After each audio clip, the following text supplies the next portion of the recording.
Ito po ang tamang proper shutdown ng sublimation machine.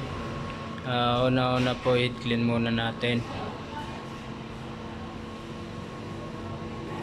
Pagkatapos po natin ma-heat clean, nozzle test po natin.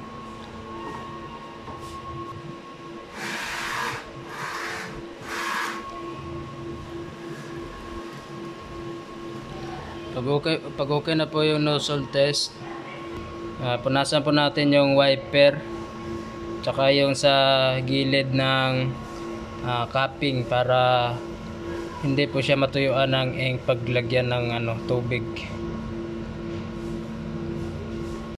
Pagkatapos na po natin punasan yung gilid ng wiper, lagyan na po natin ng absolute water.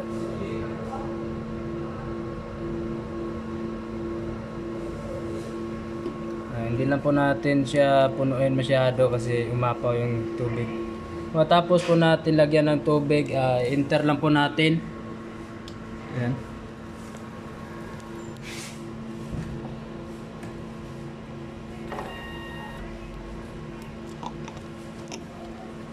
Tapos natin i-enter, mixture lang po natin na nakalapat po yung capping at saka printer head.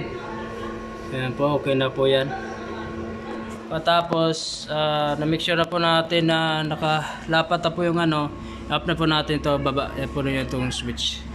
Yan po. Tapos nyan, off ito. Then ang machine, yung EVR naman patayin. Yan. Check. Okay. Tapos patayin ng EVR, bunutin po ito yung niya, yung adapter. Yan lang po.